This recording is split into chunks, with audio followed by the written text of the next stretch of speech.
salli ala sayyidina Muhammad wa ala alihi wa sahbihi man da'a bi da'watihi wa man sanna bi sunnatihi ila yaumiddin. Amma ba'd. Alhamdulillah, para jemaah yang dimuliakan umat Nabi Muhammad sallallahu alaihi wasallam, Allah pertemukan kesemua kita pada tengah hari yang berbahagia ini pada satu tempat yang Dia muliakan. Jadi dalam kesempatan masa yang berbaki ini, insya-Allah kita akan menyebutkan beberapa perkara berkaitan dengan perhiasan manusia yang kita nak bekalkan bertemu dengan Allah Subhanahu Wa Taala di atas dunia ini dengan menuai akan akhlak dan adab-adab yang mulia yang terpandu daripada Al-Quran dan juga hadis Nabi sallallahu alaihi wasallam. Antaranya perkara secara ringkas kita akan sebutkan pada tengah hari ini adalah larangan mendoakan kejahatan dan bergurau-gurau. Mendoakan kejahatan, apakah yang dimaksudkan dengan mendoakan kejahatan? Lanjutan soalan. Apa yang dimaksudkan dengan mendoakan seseorang dengan doa kejahatan itu? Balik pada ta'rif, definisi dia. Doa ni kita minta pada Allah Ta'ala, dan minta pada Allah Ta'ala dikenakan sesuatu yang tidak baik ke atas seseorang. Apakah agama benarkan perkara ini ataupun tidak? Baik. Jawapannya, maksudnya ialah mendoakan seseorang supaya orang itu ditimpa bahaya. Itu maksud doa kejahatan. Seseorang mendoakan ke atas seseorang supaya agar ia ditimpa bahaya. Bahaya yang macam mana tu? Sebut dalam kitab, sama ada dari segi bahaya kerugian. Rugi ini lawan dia untung lah.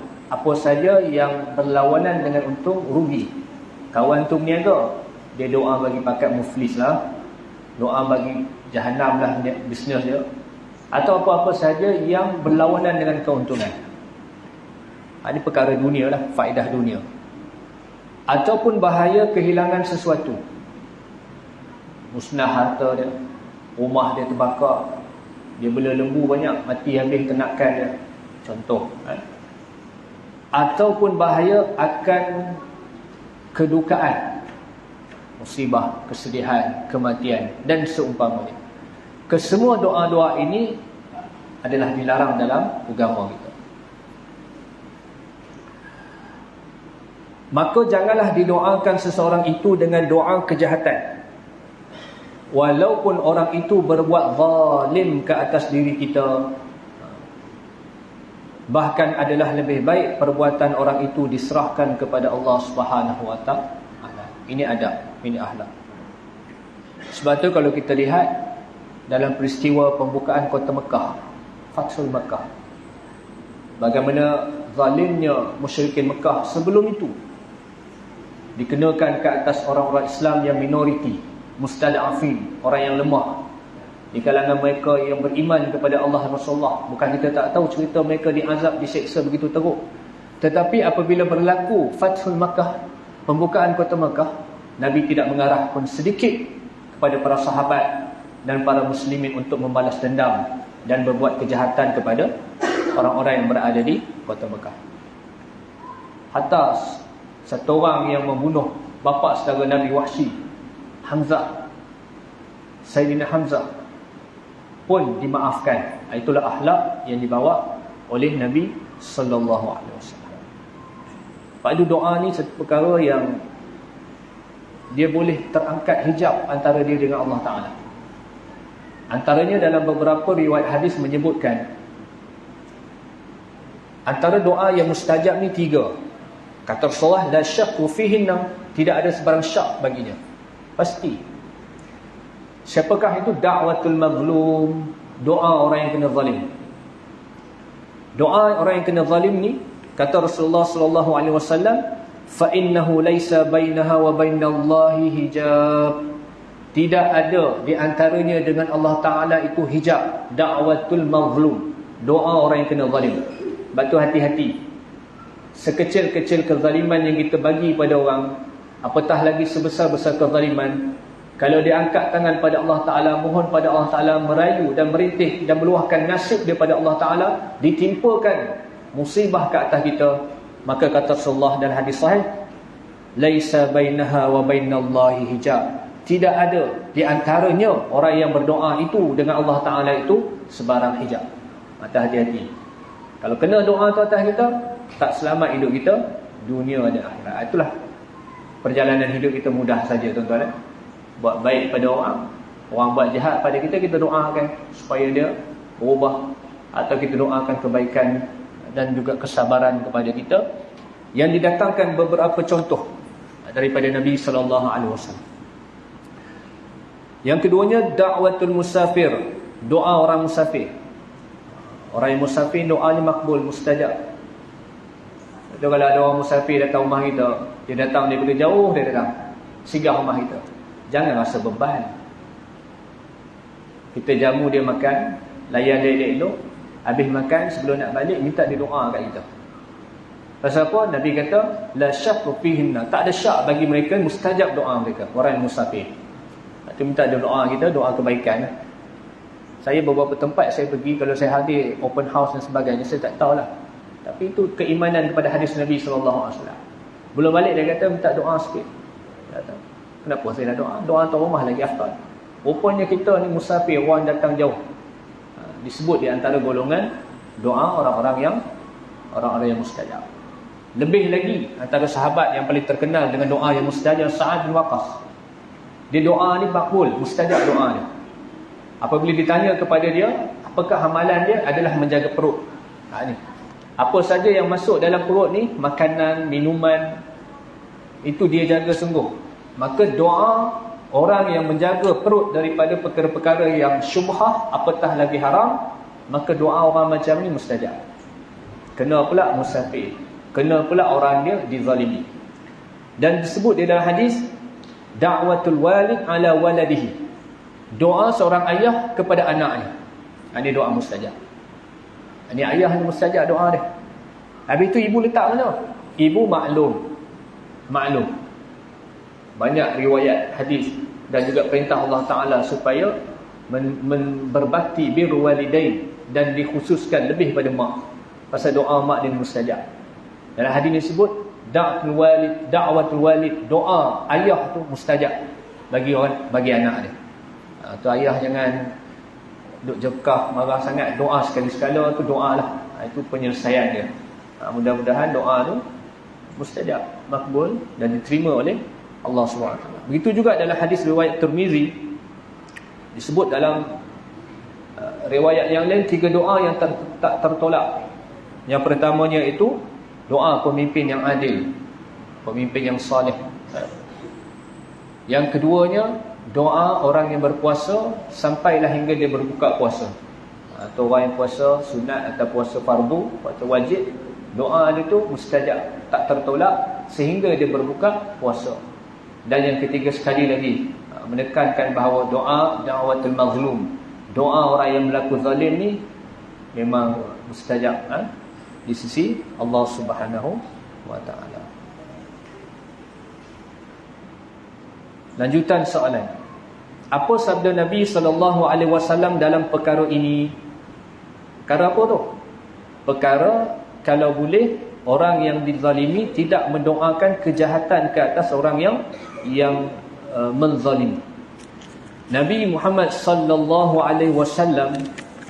ada bersabda di dalam hadis baginda, innal mazlum la yad'u 'alal zalimi hatta yukafi'a thumma yabqa lidh zalim fadlun indahu yutalibuhu bihi yaumal qiyamah.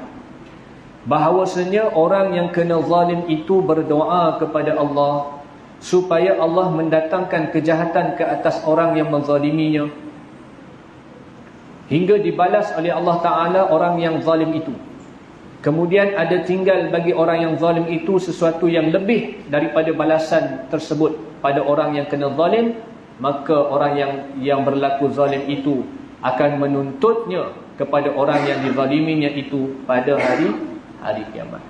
Sebab itu bila kita doa, kita ni dizalimi, doa kita mustajab. Nanti Allah kenakan musibah ataupun balasan yang besar kepada orang yang berlaku zalim, dan balasan itu berlebihan daripada apa yang telah dilakukan olehnya, nanti pada hari akhirat orang yang terkena doa itu akan menuntut kepada orang yang mendoakannya pada hari akhirat.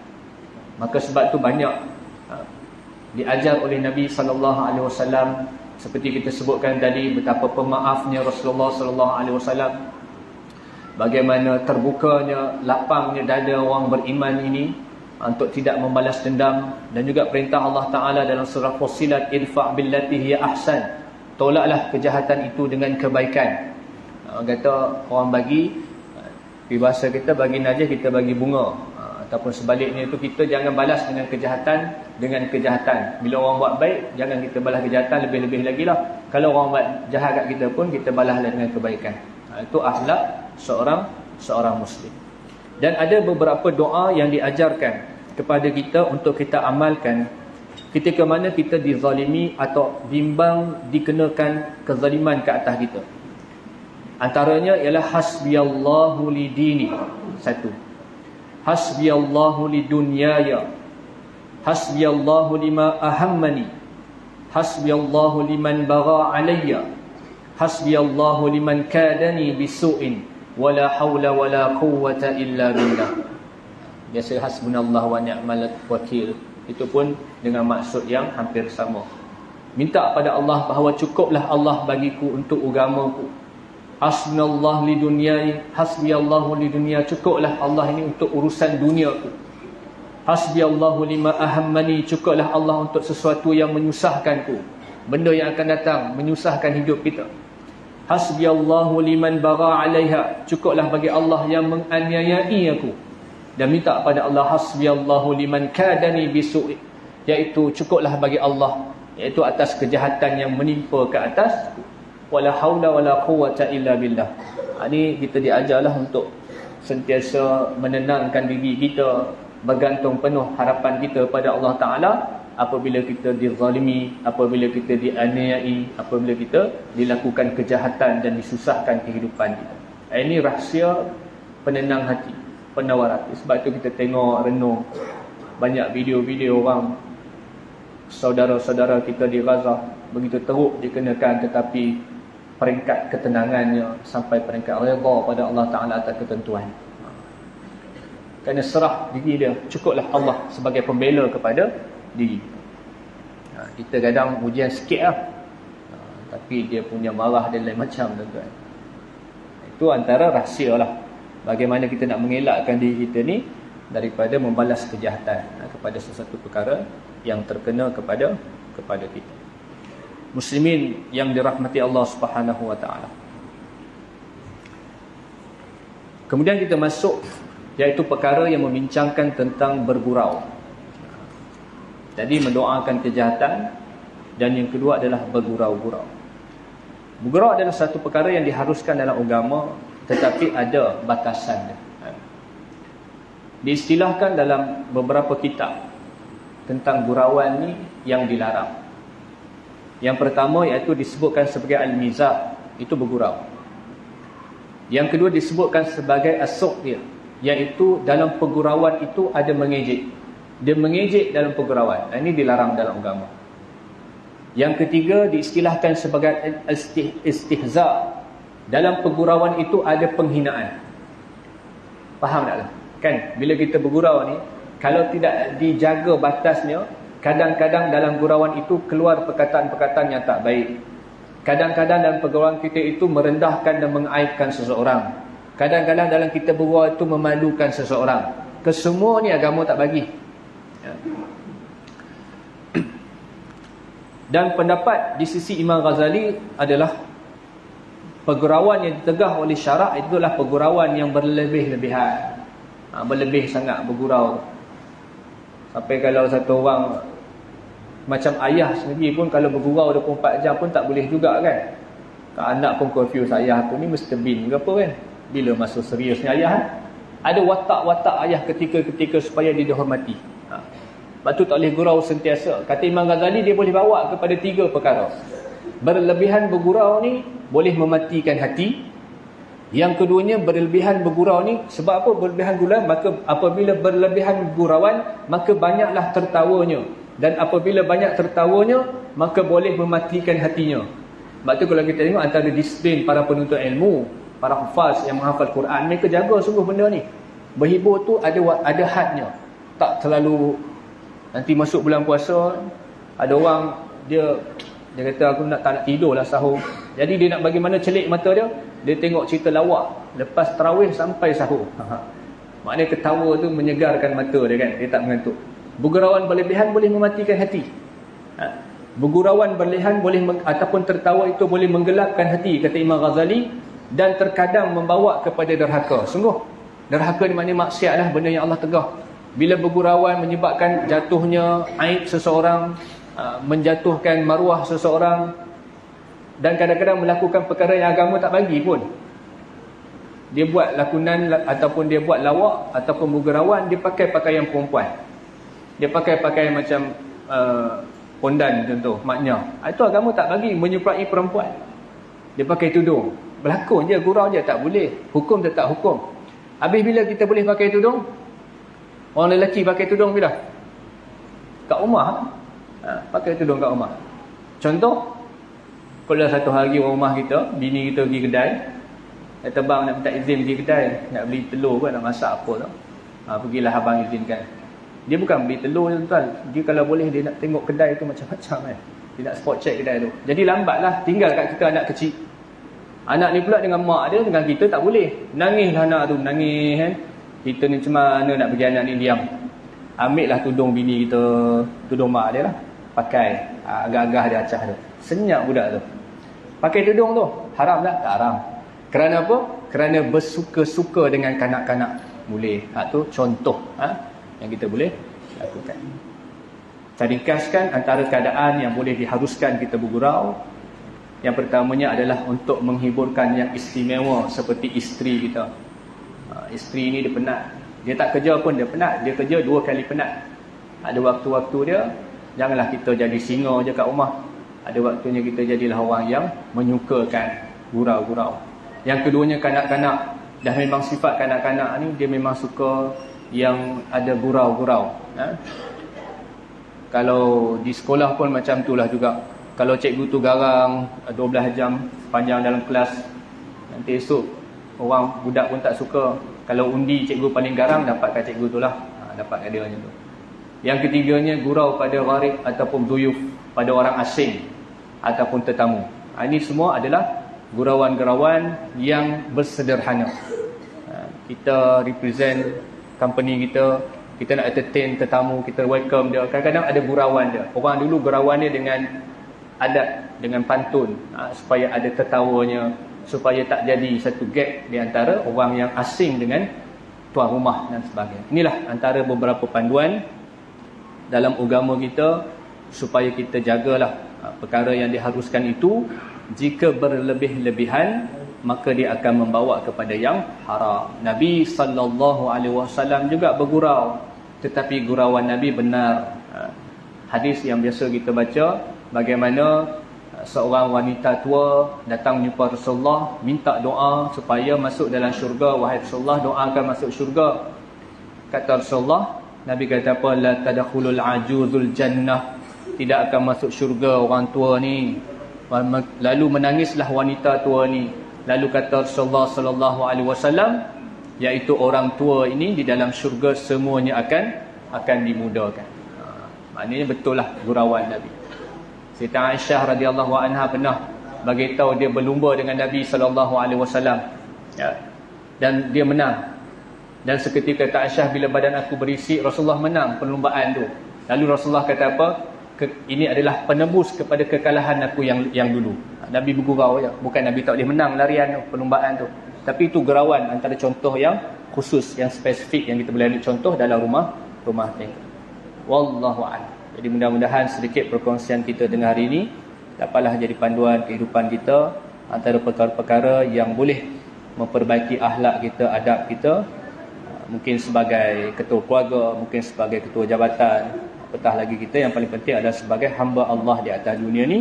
Kita nak bawa balik pada Allah Ta'ala perhiasan-perhiasan, menuju pada Allah Ta'ala dengan perhiasan yang indah, iaitu akhlak-akhlak yang mulia. Aku li qouli hadza astaghfirullahal azim. Assalamualaikum warahmatullahi wabarakatuh.